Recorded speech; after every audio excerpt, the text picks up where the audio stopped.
Hello दोस्तों, welcome Chanchan online क्लासे। Chanchan online classes में आपका स्वागत है। आज हो गया 21 तारीख 2020, दिन रविवार। आज के जानते हैं मुख्य करंट अफेयर जो हर एग्जाम में पूछा जाता है। और अभी तक इस चैनल को सब्सक्राइब नहीं किए हैं तो सब्सक्राइब कर दीजिएगा एंड बेल आइकन को दबा दीजिएगा। चलिए आज का फर्स्ट क्वेश्चन क्या कहता है। तो फर्स्ट क्वेश्चन कहता है कि भारत कितने साल के लिए संयुक्त राष्ट्र सुरक्षा परिषद का अस्थायी सदस्य बन गया है। तो भारत का अस्थायी सदस्य 2 सालों के लिए बन गया है। ये भारत है जो अस्थायी सदस्य 2 सालों के लिए संयुक्त राष्ट्र परिषद का बन गया है। अब चलते हैं कुछ इसका फैक्ट जानते हैं। संयुक्त राष्ट्र संघ का क्या है उसका फैक्ट है, उसके बारे में कुछ जानते हैं। तो भारत ने 193 सदस्यीय महासभा में 184 मत प्राप्त करने के बाद वो 2 साल के लिए चुनाव जीता है। ये 2 साल के लिए चुनाव जीत चुका है।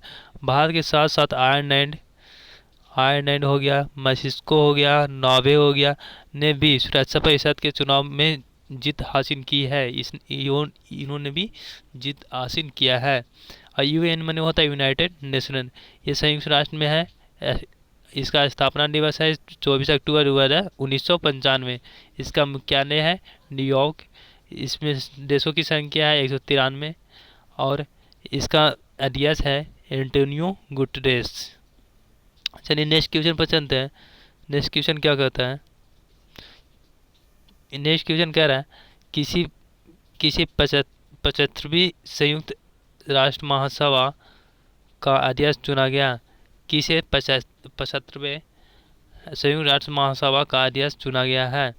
तो ये है बनकौन बोजरिक है, जिसको क्या है 75वें महासभा का चुनाव अध्यक्ष चुना गया है। चलिए इसका फैक्ट जानते हैं। इसका फैक्ट क्या कहता है। तो संयुक्त राष्ट्र महासभा का 75वें सत्र सितंबर 2020 में आरंभ होगा। ये कब आरंभ होगा। तो सितंबर 2020 में आरंभ होगी। चलिए नेक्स्ट क्वेश्चन चलते हैं। किस शहर में आईसीयू बेड वेंटिलेटर की जानकारी देने के लिए एयर वेंटी ऐप लॉन्च किया गया है। तो ये जो ऐप लॉन्च किया गया है ये बताता है कि कहाँ आईसीयू बेड है और वेंटिलेटर है और कितना है, कितना खाली है, कितना भर चुका है, उसके बारे में ये ऐप है एयर वेंटी, जो बताता है कि वहाँ कितना खाली है, कितना भर चुका है। चलिए इसका आंसर हो जाएगा मुंबई है, जहाँ क्या एक ऐप पर लॉन्च किया गया है जिसका नाम है क्या एयर वेंटी, जो बताता है कि आईसीयू बेड एंड वेंटिलेटर की कितनी संख्या है। चलिए इसका कुछ फैक्ट जानते हैं। तो इसका फैक्ट क्या कहता है। तो ग्रेटर मुंबई नगर ने आईसीयू बेड और वेंटिलेटर के बारे में जानकारी मुहैया कराने के लिए एक app application air vanity launch किया है। और मुंबई है जो महाराष्ट्र की राजधानी है। मुंबई है जो क्या है महाराष्ट्र की राजधानी है। चलिए नेक्स्ट क्वेश्चन पर चलते हैं। तो नेक्स्ट क्वेश्चन नंबर 4 क्या कहता है। क्वाटवेंट बोरोनोव किस देश की प्रधानमंत्री बने हैं। क्वाटवेंट है जो किस देश की क्वाटवेट बोनोर्व की देश की प्रधानमंत्री बने हैं। तो ये है जो अभी इसका चुनाव हुआ है। ये हुआ है कहाँ किर्गिस्तान में, ठीक है, किर्गिस्तान में, जहाँ के ये प्रधानमंत्री नए बने हैं। चलिए इसका कुछ फैक्ट जानते हैं। तो किर्गिस्तान एशिया महाद्वीप में स्थित है। ये कहाँ है। तो एशिया महाद्वीप में स्थित है। इसका राजधानी है बिश्केक। इसकी राजधानी कहाँ है बिश्केक। इसका करेंसी है किर्गिस्तान सोम। और इसका राष्ट्रपति कौन है। तो राष्ट्रपति है सुनवे जिनबेकोव। जिनबेकोव। चलिए नेक्स्ट क्वेश्चन पर चलते हैं। Question number 5। तो किस बैंक ने कोविड-19 की महामारी की कवर करने वाली हेल्थ पॉलिसी लॉन्च किया है। कौन सा बैंक है जो कोविड-19 महामारी को कवर करने वाली हेल्थ पॉलिसी लॉन्च किया है। चलिए जानते हैं इसके बारे में कौन सी बैंक है जो किया है। तो ये है जो कर्नाटक बैंक। ये जो कर्नाटक बैंक है इन्होंने ही एक पॉलिसी लॉन्च किया है जिसके तहत कोविड-19 के महामारी को कवर किया जाता है। चलिए इसका कुछ फैक्ट जानते हैं। कर्नाटक बैंक के तो इसका स्थापना है कब हुआ था, तो 18 फरवरी 1924 ईस्वी में हुआ था। इसका मुख्यालय मैंगलोर, ये कहाँ पड़ता है, तो कर्नाटक में पड़ता है। इसका सीईओ है, इसका सीईओ है कौन, महाबलेश्वर एमएस। इसका सीईओ कौन है, महाबलेश्वर एमएस। इसका टैगलाइन है your family bank exchange India, your family bank exchange India. चलिए नेक्स्ट क्वेश्चन जानते हैं। क्वेश्चन नंबर 6, किस राज्य के राज्यपाल ने डाक विभाग प्रतियोगिता में प्रथम पुरस्कार जीता है। किस राज्य के राज्यपाल है जो डाक विभाग की प्रतियोगिता में प्रथम पुरस्कार जीता है, मतलब प्रथम प्रतियोगिता जीत चुका है। चलिए तो इसका देखते हैं। तो इसका आंसर कौन हो जाएगा, तो इसका आंसर हो जाएगा महाराष्ट्र। महाराष्ट्र के जो राज्यपाल है उन्होंने क्या किया है, तो डाक विभाग की प्रतियोगिता में प्रथम पुरस्कार जीता है। चलिए इसका कुछ जानते हैं फैक्ट। तो महात्मा गांधी की 150वें जयंती के अवसर पर डाक विभाग ने महाराष्ट्र में और गोवा सर्कल में ढाई आकर नामक एक राज्य स्तरीय लेखक प्रतियोगिता का आयोजन किया था।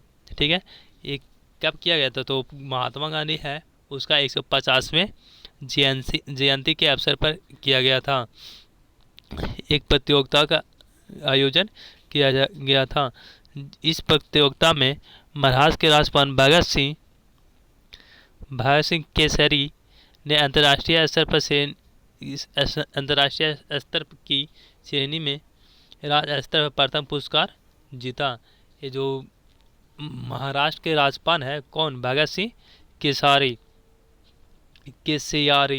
ठीक है, भगत सिंह कौन है, भगत सिंह केसरी, जिन्होंने फर्स्ट श्रेणी ना के पुरस्कार जीता। चलिए नेक्स्ट क्वेश्चन पर चलते हैं। Question number 7। तो क्वेश्चन नंबर 7 क्या कहती है, किस राज्य के राज्यपाल ने डाक विभाग प्रतियोगिता में प्रथम पुरस्कार जीता। तो चलिए ये भी वही क्वेश्चन है, थोड़ा सा सेम ही है। क्वेश्चन थोड़ा सा चेंज हो गया है, ये क्वेश्चन है ना थोड़ा सा चेंज हो गया। नेक्स्ट चलते हैं क्वेश्चन नंबर 8। क्वेश्चन नंबर 8 क्या कहता है, कौन सा बैंक अपनी लोन प्रक्रिया को पूरी तरह से डिजिटल बनाएगा। कौन सा है जो बैंक लोन लेने की जो प्रक्रिया है उसको एकदम पूरा के पूरा डिजिटल बनाएगा। तो बैंक ऑफ बड़ौदा, ये जो बैंक ऑफ बड़ौदा है जो भारत का सबसे दूसरे नंबर पर आता है बड़े बैंक में। ये जो बैंक ऑफ बड़ौदा है दूसरे नंबर पर आता है सबसे बड़े में। ठीक है, चलिए इसका कुछ बैंक ऑफ बड़ौदा का कुछ फैक्ट जान देते हैं। तो इसका स्थापना हुआ था 20 जनवरी 1908 में और इसका मुख्यालय है बड़ौदा, जो कहाँ पड़ता है, गुजरात में पड़ता है। इसका एमडी और सीईओ कौन है, संजीव चंडा। इसका जो एमडी और सीईओ है जो कौन है, संजीव चंडा। और इसका टैगलाइन है भारत का अंतर्राष्ट्रीय बैंक। ये इसका टैगलाइन क्या है, भारत का अंतर्राष्ट्रीय बैंक। चलिए नेक्स्ट क्वेश्चन पर चलते हैं। Question number 9। क्वेश्चन नंबर 9 क्या कहता है, किसने अफोर्डेबल हाउसिंग लोन योजना शरण शुरू किया है। किसने अफोर्डेबल हाउसिंग लोन योजना शरण शुरू किया है। ठीक है, तो इसका आंसर हो जाएगा ICICI home finance company limited. जो आईसीआईसी बैंक है, आईसीआई बैंक है जो ने होम फाइनेंस कंपनी लिमिटेड एक बैंक का खोना है, जिसके में क्या करता है कि हाउसिंग फाइनेंस के लिए लोन देता है। ठीक है, इसके बारे में कुछ फैक्ट जान लेते हैं। तो इस योजना का लाभ महिलाओं को निम्न मध्यम आय वाले ग्राहक और आर्थिक रूप से कमजोर वर्ग को मिलेगा। इसको ये लाभ किसको मिलेगा, महिला को मिलेगा जो निम्न और मध्यम वर्ग के रहेगा, उसी को ये कमजोर जो अपना मतलब घर नहीं बना सकता है उसी को इसके तहत लोन दिया जाएगा, जिनकी अधिकतम आय 6 लाख रुपये प्रति वर्ष होगा, जिसका मैक्सिमम आय 6 लाख रुपये प्रति वर्ष होगा। ठीक है, चलिए हो गया। आगे है ICICI home finance company limited का मुख्यालय कहाँ है, तो मुंबई है, जो कहाँ पड़ता है, महाराष्ट्र में पड़ता है। और फिर इसका अध्यक्ष कौन है, तो इसका डीएस है, इसका डीएस कौन है? तो आप अनूप बागची है जो इसका क्या है? डीएस है। इसका एमडी और सीईओ कौन है? अनिरुद्ध कमानी। इसका जो एमडी और सीईओ है दोनों एक ही आदमी है, और कौन है? अनिरुद्ध कमानी। ठीक है, नेक्स्ट क्वेश्चन पर चलते हैं। तो नेक्स्ट क्वेश्चन क्या कहता है? नेक्स्ट क्वेश्चन कहता है करारा एंड डैसन उपन्यास किसने लिखा? कनारा और डैसम सन उपन्यास किसने लिखा? तो ये उपन्यास ये किसने लिखा था? Kazuo Ishiguro.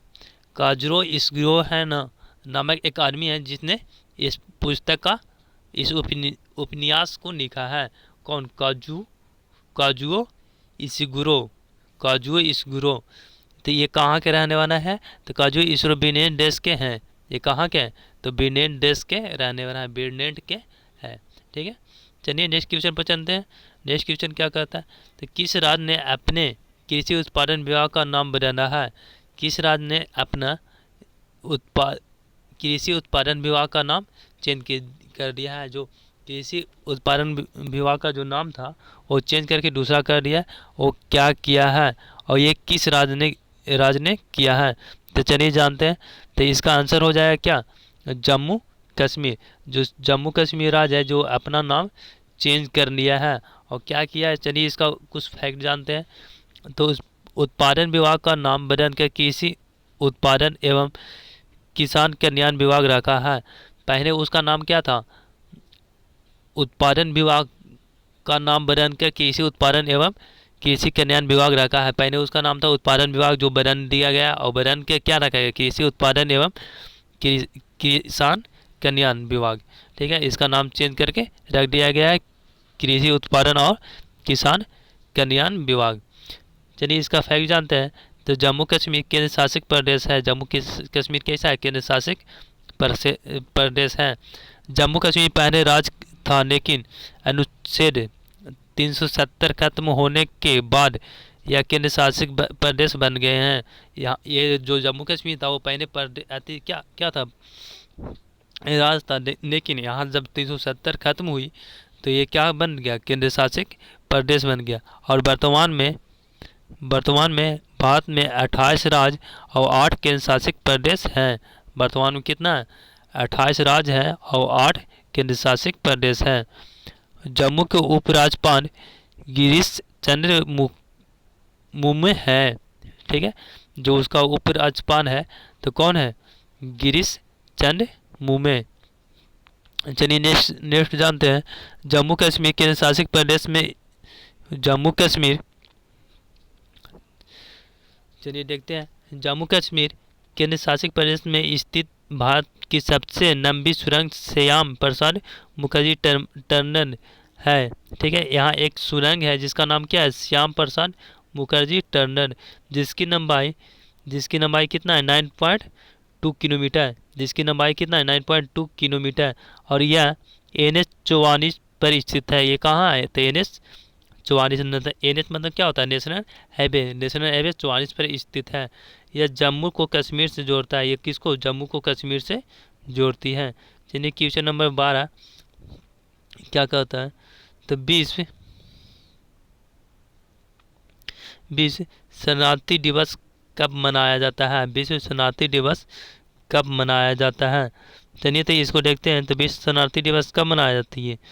चलिए ये क्वेश्चन आप लोग को रह गया। इसका आंसर आप लोग कमेंट में डालिएगा कि इसका आंसर क्या होगा।